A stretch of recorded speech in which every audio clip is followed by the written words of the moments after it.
안녕하세요. 네, 12번째 답업수다입니다. 저는 문학 담당 김열한 기자이고요. 저 영화 담당 이혜인입니다. 네, 음, 저희 요새 항상 잘 되고 있는 것 같은데 좀 약간 정책이라 생각이 들어요. 네, 그렇죠. 그래서 저는 계속 요새 이게 어떻게 확 도약을 할까 막 그런 고민을 하고 있거든요. 아, 우리 답업수다에 대해서? 네, 지금 구독자가 한 70 몇 명인 거 알아요?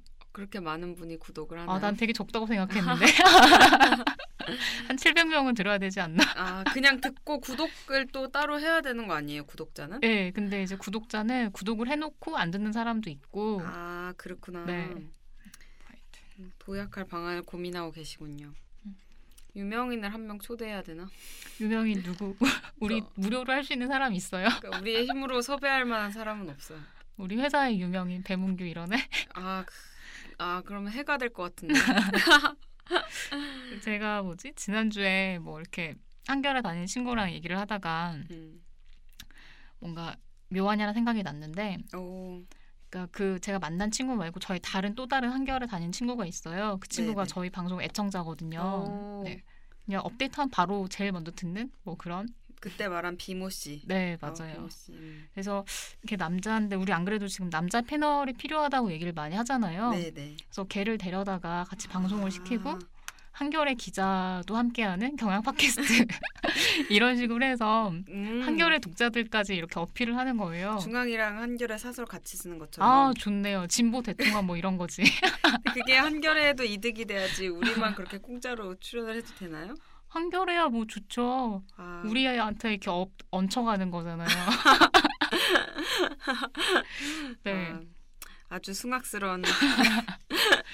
그럼 얘기를 해서 한번 물어봐야겠다. 네. 진짜 한 번 정도 출연시켜도 괜찮지 않을까?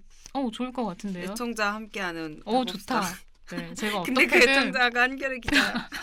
어떻게든 데려올게요. 네, 그럼 이번에 김열한 씨가 가져온 사연 말씀해 주시죠. 사연이 또 마침 정치와 관련이 된 건데 네. 읽어보겠습니다. 네. 사람들은 왜 메르스 갖고 박근혜를 욕하는 거야? 진짜 옛날 같으면 다 잡아갔을 텐데. 33세 나. 석 달 전 애인이 생겨 한창 알콩달콩한 연애 중이다. 6살 어린 애인 입에서 저 말이 나오기 전까지만 해도 뭘 해도 사랑스럽게만 보였다. 나도 특별히 정치 기사를 챙겨보지도 않고 사실 일하느라 바빠 세상 돌아가는 일은 잘 모르고 사는 편이다. 이놈이나 저놈이나 그게 그거지 하지만 그래도 새누리당은 싫다. 이렇게 말해도 되나? 자, 그리고 대통령이 누구건 욕먹는 건 당연하다는 정도는 상식으로 지니고 살았다. 투정처럼 귀엽게 말하는 여자친구 앞에서 아무 말은 안 했지만 웃지는 못했다. 전에 사귀었던 애인들과 딱히 정치 얘기를 많이 했던 건 아니지만 정권과 대통령 욕 정도는 아무렇지 않게 했었다. 돌아보니 무심코 흘려들었던 말들이 생각난다. 갓 취업한 여자친구는 노조라는 데 가입하는 자체가 싫다고 했다. 나는 노조 별거 아닌데 하고 그냥 웃고 말았다. 젊다고 다 진보인 시대는 아니라지만 세대 차이일까? 주변 사람들과 정치적 견해차를 느껴본 게 처음은 아니다.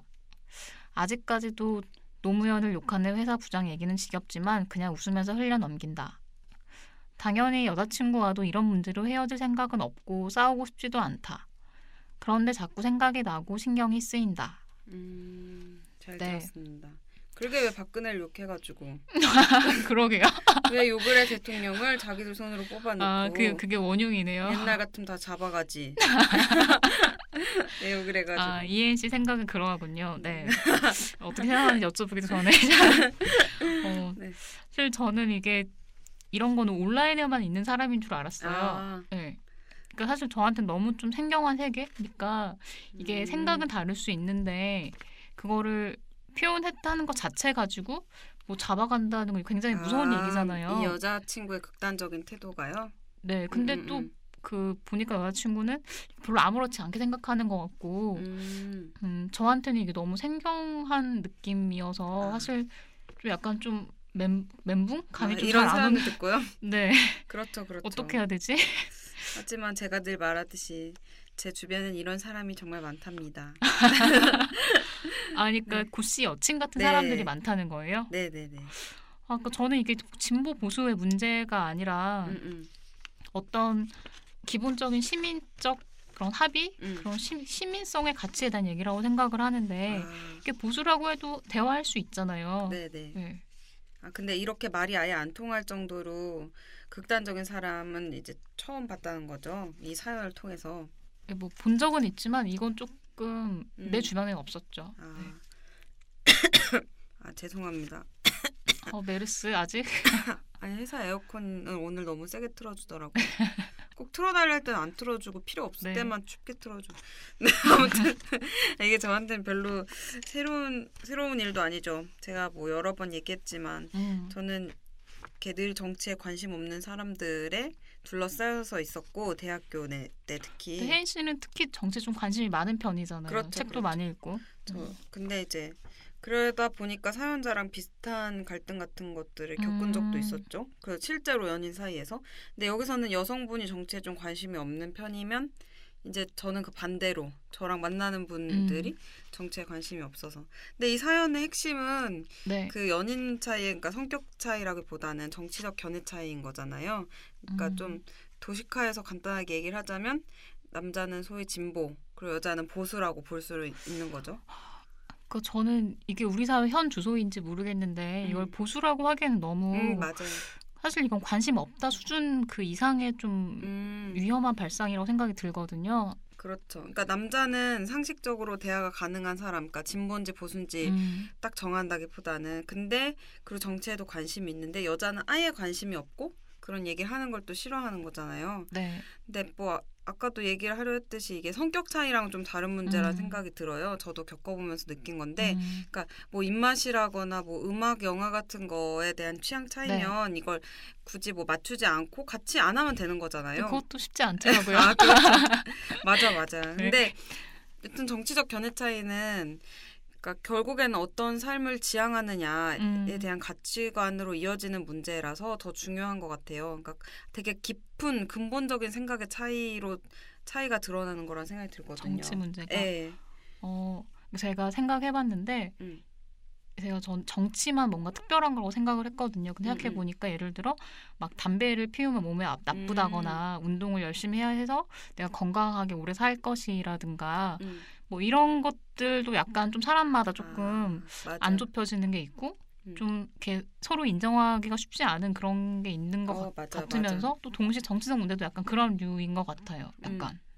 어쨌든 저보다는 혜인 씨가 이렇게 갈등을 많이 겪었다고 하니까 어땠는지 얘기를 좀 해주시면. 그렇죠. 기대되네요. 네. 저는 뭐 동기들한테도 가끔 얘기한 적이 있긴 한데 이제 뭐 제가 이공계를 나와서라기보다는 이제 대부분이 좀 정치에 관심이 없었어요. 근데 사실 그 전공의 특수성도 있는 것 같아요. 왜냐하면은 사회학이나 정치학 수업을 들을 때는 이런 거에 대해서 얘기를 해야만 되잖아요. 그렇죠? 근데 이제 저는 이공계 뭐 화학과다 보니까 딱히 이걸 수업 시간에 얘기할 필요는 없어요. 그리고 뭐 어째선지 제 주변에 이렇게 좀 되게 무관심한 사람들만 많이 있었거든요. 그래서 강의실에서 쉬는 시간에 그 시사 주간지 읽고 있으면 지난번에 말한 것처럼 또 어디 취업 준비하고 있냐고. 그러니까 시사 주간지 읽는 게 이제 공부라고 생각하는 거죠. 저는 뭐 읽어본 적은 없어요 따로. 이렇게 무식하네 어떻게. 경향신문에. 농담입니다. 여튼 그리고 뭐 삼성에 대해서 비판하거나 뭐 삼성 비판한 영화를 보고 왔다고 하면 뭐 예를 들어서 너 영화 뭐 보고 왔어? 이래서 뭐 그 삼성 반올림? 비판한 뭐 탐욕의 제공 뭐 이런 거 보고 왔어? 뭐 이런 식으로 얘기하면 그래 너는 그런 거에 참 관심이 많구나 하면서 이게 막 딱 이렇게 각을 세우는 거 있잖아요. 너와 난 진짜 다른 사람, 너 나랑 부딪힐 수 있으니까 내가 진짜 조심해야지 이렇게 생각하는 그런 태도. 좀 되게 충격적이네요. 그게 그럼 남자친구도 그런 분들을 사귀었던 건 그렇죠. 거죠? 그래서 뭐 지금 만나는 분이 팟캐를 들으면 또 붕괴할 수 있으나 제가 가끔 얘기를 했기 때문에 그러니까 전 투표장에 간 남자친구는 지금 처음 만난 거거든요. 그 전에 몇 명이었는데요? 그 전에 뭐 아주 많이 능력자이기 때문에 근데 그게 많이 사귀진 않았는데 여튼 저보다는 대부분 굳이 나누자면 우파에 가까운 사람들이었고 투표를 하면 너 투표할 거야? 뭐 이런 걸 묻는 것 자체가 너무 그냥 의미 없는 왜냐하면 투표하는 날 노는 날이니까요. 그런. 그러니까 제가 신문이나 이렇게 방송에서 보던 막 아주 무관심한 사람들. 그러니까 투표한 남친 그래도 처음 만나서 정말 축하드립니다. 엄청 좋았어요, 진짜. 우파라는 게 뭐죠? 그러니까 뭐 굳이 나누자면 그런 건데 일단은 지지하는 정당이 뭐 새누리당, 뭐 새정치연합 이런 식으로 달랐던 경우도 있고 제가 새정치를 지지했다는 건 아니에요. 근데 그렇죠. 근데 자기 주장에 이제 되게 강한 사람도 있고 근데 그 기본적으로는 정치에 대한 무관심에 가깝다고 봐야 될 것 같아요. 그러니까 막 이 사연에 나온 고 씨의 여친처럼 엄청 단정적인 말도 막 하는 거예요. 예를 들어 제가 뭐 무상급식 뭐 이런 이슈 같은 거에 대해 관심 가지고 뭐 요즘 무상급식 가지고 신문에서 다 얘기하더라 이런 식의 말만 해도 뭐 그래 하고 너는 왜 그렇게 세상을 까다롭게 봐? 뭐 이런 말을 진짜 한다거나? 저는 그게 뭔가 그 찰정치도 아니고 진보 보수 떠나서 진짜 그러니까 무관심 정말. 듣기만 해도 너무 막 그 무관심이 아니지 않아요? 너무 짜증나는데요. 그러니까 그 정치에 대해 관심을 가지고 있는 태도 자체를 되게 안 좋게 생각하는 거예요. 그래서 뭐 굳이 그렇게 머리 아프게 살 필요가 있어? 막 뭐 넌 너무 예민하게 반응해. 막 이런 것들 있잖아. 그런 얘기들도 막 하고 그러니까 뭐 촛불 집회 같은 거 나가고 싶다 이렇게 얘기하면 그럼 그래 너가 나가고 싶으니까 뭐 나랑은 상관없지 이게 아니라 뭐 왜 굳이 그렇게 피곤하게 살아? 뭐 이런 근데 그런 말을 들으면 어땠어요? 저 어떻게 너무 짜증나고 화나고 싫을 것 같은데 혜인 씨는 그걸 다 근데 뭐 매번 그렇게 얘기한 건 아니고 대부분은 이제 참고 좀 들어주는 듯한 태도를 취해요. 이제 그 상대방도 그러다가 이제 막 결국에는 엄청 싫어하고 있다는 걸 드러내는 거죠. 난 너가 정치에 관심 가지는 게 이렇게 싫다. 근데 보면 알고 있겠지만 제가 그렇게 막 남에게 강요하고 이런 스타일 아니잖아요. 그냥 안 통한다 싶으면은 신기하다 그냥 이렇게 하고 마는데 근데 사실 저는 이 남자친구뿐만 아니라 제가 지내는 집단에서 대부분이 정치에 무관심했다 했잖아요. 그러니까 제가 되게 특이하다고 생각을 했던 거죠. 사실은. 스스로? 네. 그러니까 이렇게 관심을 갖고 있는 것 자체가 그냥 나는 기자도 좀 되고 싶으니까. 조금 마음이 좀 아프네요. 소수자였네. 정말 소수자였어요. 그래서 제가 오히려 그냥 존중을 넘어서서 너무 그들을 막 용인해줘야 된다고 생각을 좀 강박관념처럼 한 거예요. 지 않아요? 그러면? 근데 사실은 뭐 그냥 그랬나? 그냥 이제 그냥 얘는 나랑 의견이 다르구나 이렇게 생각하고 들으면 또 참아줄 만도 한데 아까 말한 그런 되게 극단적인 발언은 사실 좀 폭력적으로 다가올 때도 있었죠. 근데 그러니까 예를 들어 데이트 폭력을 당하면서 당하는 줄 몰랐던 거잖아요. 그러니까 거의 정말 도식화시키면 그런데 여튼 지금 이제 저랑 정치적 견해가 약간 비슷하고 또 뭐 그러니까 얘기를 했을 때는 네 생각은 그래 나는 이런 생각이야 라고 말을 하는 그런 좀 남자친구를 만나니까 전에 그거를 좀 내가 너무 참았구나 이런 생각 이제야 진정한 행복을 그렇게 진정한 행복까지는 아니에요. 근데 그러니까 그런 얘기를 그냥 안 하면 돼요. 평소에 되게 조심하면서. 근데 뭐 김연아 씨는 그러니까 이런 경우가 거의 없다는 거죠. 남녀간의 정치적으로. 저는 없었어요. 그러니까 사실 이게 근데 어떻게 보면 또 정치적 문제라는 게 이런 지지 정당 이런 것만이 아니라 환경 문제나 저는 환경 문제에 되게 관심이 많았던 편이었거든요. 지금 막 살지만 근데 그런 거에 관심 있는 사람 자체가 되게 드물기 때문에 맞아. 그러니까 아예 무관심하고 내가 뭐라 잘 이해 못하고 그런 거 그냥 저도 생각해 보니까 뭐 어쩔 수 없다 생각했던 것 같고 그렇죠. 그런 게 제가 아예 얘기 안 한 그런 거. 뭐 예를 들면 페미니즘 이슈나 환경 문제 같은 거는 관심 없는 사람이 많기 때문에 그냥 얘기를 안 해버리잖아요. 그런 느낌이죠.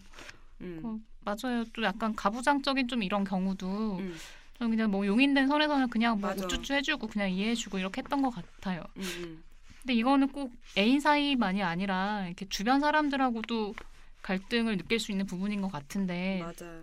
그러니까 저는 뭐 내 지인 중엔 그런 사람이 사실 없지만, 그러니까 정치적 문제라면 문제로 되게 사람이 너무 싫어진 적이 있었던 게, 아까 무상급식 얘기 나왔지만 전에 언론사 준비 스터디할 때 이제 어떤 사람이 무상급식 그분 반대하는 분인데 반대하는 이유가 그 무상급식 하는 예산이 들잖아요. 근데 이런 얘기를 하는 거예요. 예를 들어 막 우리가 매해 보도블럭을 막 새로 깔잖아요. 예산을 쓰려고 낭비하는 건데 근데 거기에도 다 그걸 깔려고 일하는 사람들이 있고 그 사람들은 그걸로 먹고 사는데 그걸 없애서 무상급식을 하면 되냐 뭐 이런 얘기를 하는 거예요. 그런 걸 되게 진지하게 얘기한다는 거죠. 그러니까 토론할 때. 그러면은 솔직히 이게 정상적인 보수는 아니지만 이렇게 약간 편견이 생기는 거죠. 되게 좀 그런 경우 심한 반감이 들죠. 네. 맞아. 네. 그러니까 이게 그런 국회의원들도 가끔 그런 되게 어이없는 얘기 하잖아요. 네. 뭐 대통령님도 뭐 구조 작업이 진행 중이라는데 뭐 구조된 사람이 없나요? 여러분 어이없는 되게 중요한 얘기 해야 될 때 그런 얘기하고 그러니까 그런 사람들이 정상적인 사회라고 볼 수 있는 거죠. 약간 꽤 큰 깨달음을 얻은 것 같아요. 진짜. 아니, 정말 그런 사람들이 정상적이에요. 그 국회의원들도 보면 정말 어이없는 발언 되게 많이 하잖아요. 그렇죠. 사실 잘 안 봐서 몰라요. 관심이 없어요. 아니 이번에 그 썰전에서 강용석이 그 얘기했잖아요. 동성애를 허용하면 그 가족의 가장 중요한 역할이 재생산인데 그가 아기를 낳음으로써 동성애가 허용되는 사회면 그러면은 동성애자들이 결혼을 많이 하면 걔네가 아기를 안 낳아서 인구가 부족해진다 뭐 이런 얘기를 하더라고요. 나도 안 낳을 건데. 그러니까 이런 애들도 있는데 오히려 그러니까 아무튼 그런 말도 안 되는 논리를 되게 사회 엘리트라고 생각한 사람들이 가지고 있으니까 그래서 저는 뭐 대학 때부터 그렇고 해서 그냥 기대를 잘 안 하게 됐거든요. 그래서 뭐 어느 정도는 좀 받아들이는 게 중요한 것 같아요. 그러니까 내가 사는 세상에 대해서 이민 가죠 그냥. 그 저는 일부러 좀 그런 반대되는 견해를 많이 들으려고 하거든요. 그래서 그 11시도 알다시피 저는 그 조중동 기자들하고도 엄청 친하잖아요. 저 뭐 기자들 때로 뭐 무리지어 다니는 뭐. 네, 근데 이제 확실히 조금 보수적인 비율이 높아요. 그런 이제 조중동이나 경제지 쪽에. 근데 이제 듣다 보면은 제가 생각 잘못된 것도 있고. 그래서 어떤 사람들은 뭐 막 또 조중동 한결이랑 같이 논다고 비판하는 사람들도 있더라고요. 누가 그래요? 무슨 취재원들 만나면 되게 맞아요. 그런 거 있어요. 공공연하게 막 그런 얘기를 해요. 우리는 보수랑 진보 언론 기자들이 너무 친하니까 무슨 야합처럼. 근데 이제 전 그런 게 싫고 다른 사람들 생각 듣는 게 되게 중요하다고 생각하거든요. 저는 기자들하고 뭐 전혀 놀지 않고 회사에서는 이제 이런 부딪힐 일이 없고.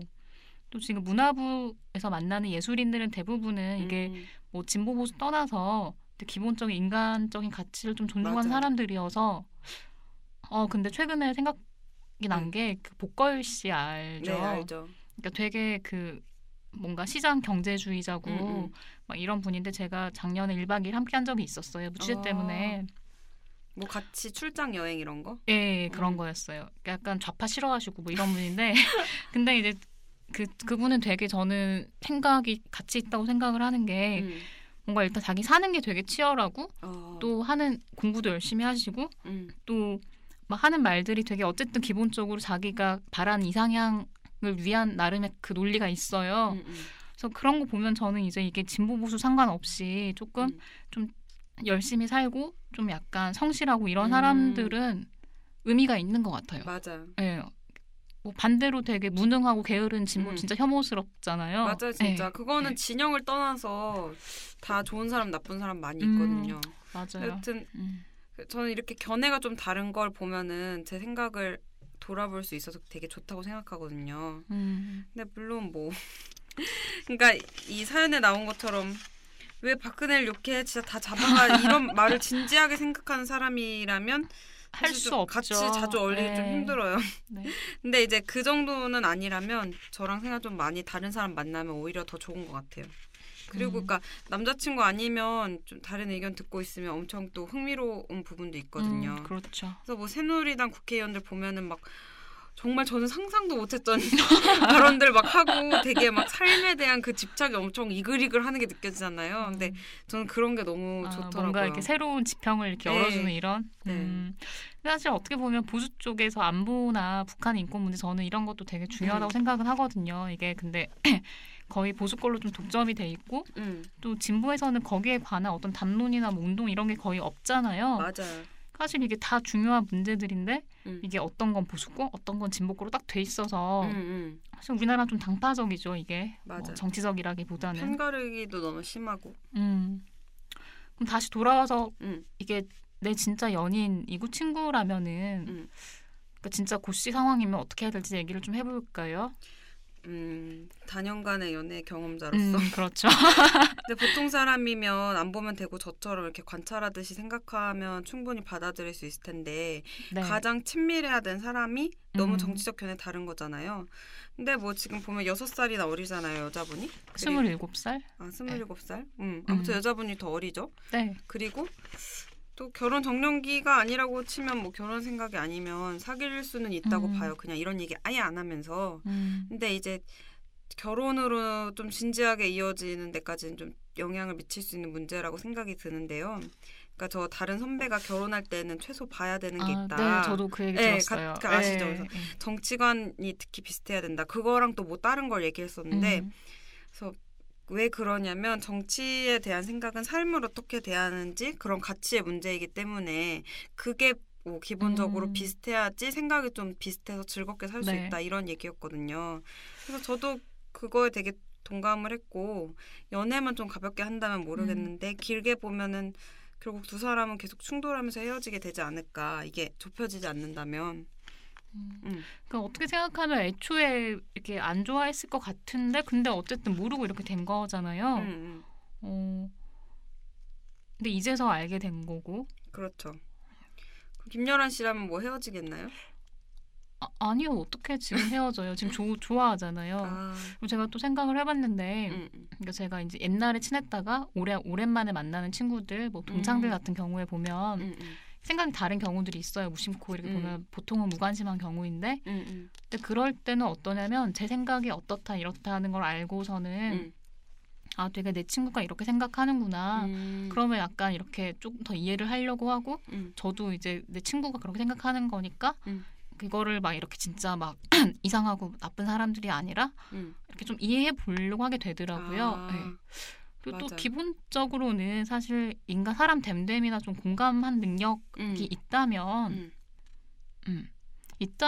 고씨 여친들이 정말 뭘 몰라서 그럴 수도 있는 거고 근데 그게 아니라 진짜 좀 싸가지도 없고 이기적이고 이런 거면 저는 뭐 어쩔 수 없다고 생각하는데 그런 경우가 아니라면 네, 조금 가능성이 있지 않을까요? 그렇죠. 네. 그러니까 그냥 좀 가만히 내버려두고 지켜보는 것도 중요한 것 같아요. 저 많이 해본 이혜인 씨가 예전에 이제 그렇게 충돌하기가 네. 싫어서 그냥 그래 네 갈 길 가라 이렇게 생각하고 내버려두면서 뭐 제가 책도 읽히고 교육했네요. 교육. 사서 줬다기보다는 그냥 뭐 제가 이런 책을 읽고 있으면 관심을 가지잖아요. 그러면 뭐 빌려줄까 해서 이렇게 빌려준다거나 뭐 그런 식으로 했더니 나중에는 좀 이렇게 점점 좀 저랑 접점이 생기는 기분이 들었거든요. 그분이 이제 우에 있었다고 치면 점점 가운데로 오고 저도 이렇게 약간 가운데로 우경화? 오는 것 같은 우경화되는 제가. 이혜인의 우경화.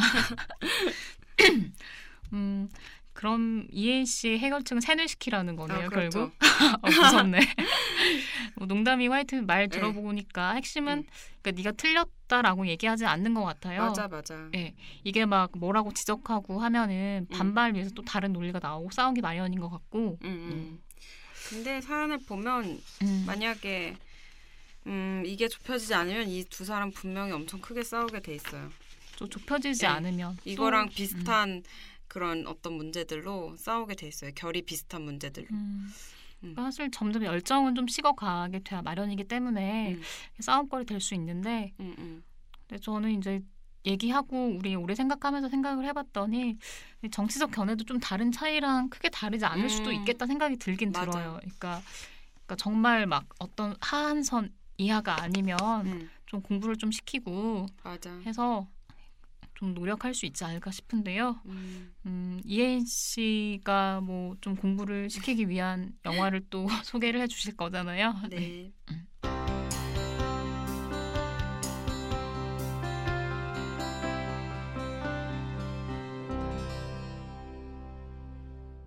이주의 책과 영화.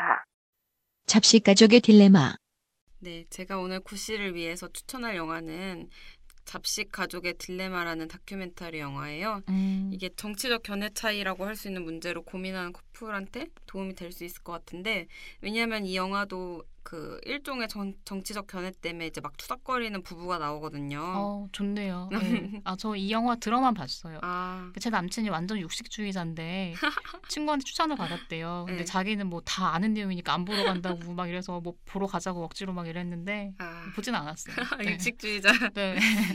그러니까 이게 그 다큐멘터리 감독 황용 감독이라는 분이 찍은 거거든요. 그래서 2009년부터 한 몇 년간 촬영한 것 같아요. 근데 내용을 대충 설명하자면 원래 이분이 되게 동물 좋아해서 동물 다큐도 많이 만들었거든요. 근데 2011년에 아기를 낳고 좀 쉬고 있는데 구제역으로 돼지들이 막 몇백 마리씩 산채로 묻히고 이런 게 텔레비에 나오는 거예요. 그래서 이런 걸 보면서 그 좀 육식에 대한 의문을 품기 시작해서 찍었대요. 근데 이분이 되게 특이한 게 동물 다큐를 찍고 막 환경 보호를 얘기하지만 육식을 너무 좋아해서 특이하진 않아요. 그럴 수 있죠. 그쵸. 네. 돈가스를 정말 너무너무 좋아하던 분인데 돈가스를 사랑하는. 그래서 일단은 왜 이렇게 돼지들이 죽어야 되나 그게 좀 궁금해서 공장식 축산을 하는 그런 곳에 가본 거예요. 그래서 이제 돼지를 어떤 시스템으로 먹이고 또 새끼를 낳고 뭐 기르는지를 본 거예요. 그리고 이제 그게 99%가 그렇게 기르고, 그러니까 국내에서는 한 1% 정도라고 할 수 있는 곳만 농장에서 자유로 이제 풀 먹으면서 돼지를 그런 기르는데 데가 있기는 있네요. 네. 근데 거기를 찾아서 비교를 했대요. 근데 공장식으로 기르는 데는 정말 돼지를 막 찍어내듯이 기르고 막 항생제 너무 많이 맞히고 그래서 그런 걸 보면서 그런 환경에서 돼지가 길러진다는 걸 보고 충격을 받아서 채식을 하게 됐는데 이제 그런 내용이 다큐에 담겨 있죠.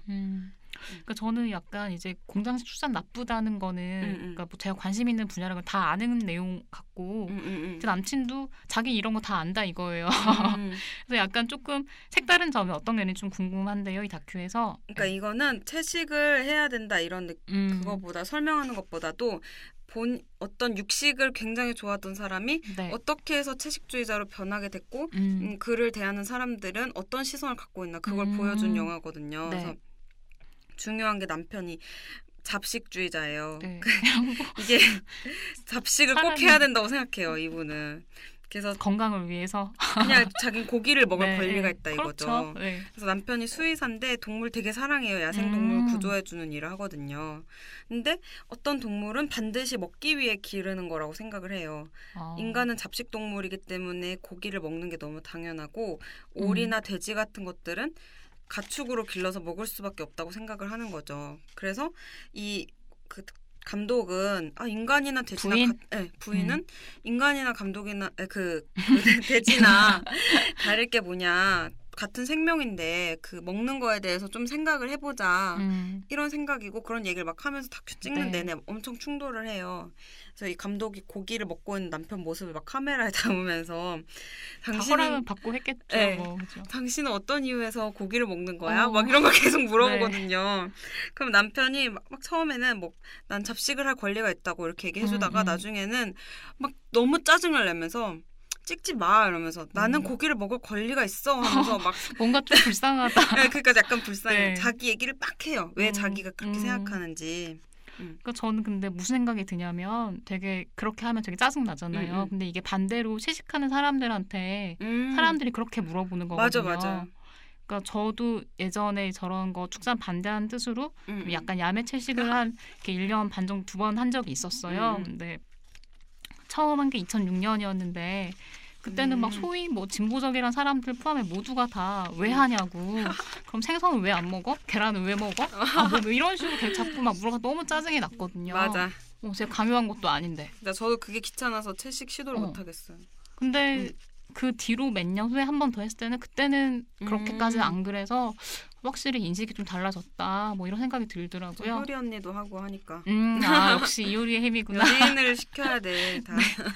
여튼 뭐 결국 영화 말미에 이제 남편이 고기를 포기하는 건 아닌데 좀 아내의 논리에 대해서 되게 생각해보고서 그리고 막 콩고기 이런 것도 같이 먹어주거든요. 콩고기 진짜 맛없어요. 아 그래요? 이렇게 안 먹어봤는데. 채식주의자들 뭐라고 하려나? 네, 막 콩고기를 먹으면서 맛이 비슷하네 뭐 이런 식으로 얘기하면서 다른데. 공감을 해주는데 여튼 이거 보면서 느낀 게 끊임없이 얘기하는 게 중요하다는 생각이 들었거든요. 그러니까 남편이 절대 억지로 생각을 바꾼 게 아니고 네. 계속 얘기를 하니까 막 항의를 하면서도 한 번 더 생각을 해보는 거예요. 그래서 어느 정도 이제 잘 길들였고 그러니까 어느 정도 합의점을 찾는 거죠. 자기는 이제 육식을 하지만 그런 아내의 태도에 대해서도 이해는 하게 된 거죠. 좀 마음으로 이해를 하게 된 거. 그러니까 그 영화를 처음 시작할 때는 너는 너고 나는 나야 이런 느낌이었다면 그냥 알아서 이렇게 하자 이런 식으로. 근데 이제 끝날 때쯤에는 채식을 하는 거에도 참 일리가 있구나 이렇게 생각하는 듯한 그게 느껴지더라고요. 많이 이렇게 개선할 수 있다는 걸 보여주는 영화네요. 그렇죠. 그 감독이 그러니까 채식을 하라고 강요하는 게 아니라 계속 질문하는 게 전 되게 좋은 것 같아요. 네. 그러니까 결국 뭐 감독도 남편의 말을 통해서 일반 사람들은 채식에 대해 어떤 거부감을 갖고 있는지 이제 또 생각을 영화에 넣을 수 있었고 결과적으로 네. 되게 좋은 작품이 됐잖아요. 그러니까 뭐 결국은 자기가 중요하게 생각하는 삶의 가치에 대해서는 이런 식으로 좀 치열하게 얘기를 해보는 게 좋은 것 같아요. 싸울까봐 피하지 말고. 남친하고 봐야 될 것 같아요. 네. 진짜. 저는 채식주의자 지금 아닌데 남친이 고기를 너무 좋아해서 그게 약간 조금 저는 고기를 막 이렇게 즐겨 먹는 편은 아닌데 그냥 남친 따라서 먹기도 하고 뭐 그냥 웬만하면 맞춰주고 싶으니까 먹는데 조금 덜 먹으면 좋겠다는 마음이 있거든요. 그거 보면은 좀 일시적으로 채식하게 돼요. 그래요? 그거 보고 일주일 정도는 그 돼지고기를 피했고 그 영화 홍보하는 그 배급사의 팀장님이 있어요. 네. 근데 그 자기도 채식하고 있다고 하더라고요. 그 영화 한 다음에 얼마 전에 가가지고 취재 때문에 가서 팀장님 아직도 채식하고 계세요. 그러니까 그 영화사 대표님이 웃으면서 진작에 그만뒀죠. 근데 좀 이렇게 자기를 강제하는 게 쉽지 않죠. 네. 근데 여튼 이런 식으로 채식을 하고 싶을 정도로 되게 설득력 있게 잘 만든 영화를 한번 보면 좋을 것 같아요. 네, 알겠습니다. 네, 유익한 영화네요. 오늘 저희가 준비한 건 여기까지고 제가 지금 계속 막 배에서 약간 꼬르륵 소리가 나고 곧 저녁 시간이 돼가지고 그럼 또 짬밥을 먹으러 괴로워요. 짬밥 가볼까요? 드실래요? 오늘 메뉴 내가 다 보고 왔지 이미. 뭐예요 메뉴? 계란찜이랑 고등어. 좋은데? 괜찮지? 네. 저희는 그러면 짬밥 먹으러 좀 빨리 갈게요. 다음에 봬요. 안녕. 안녕.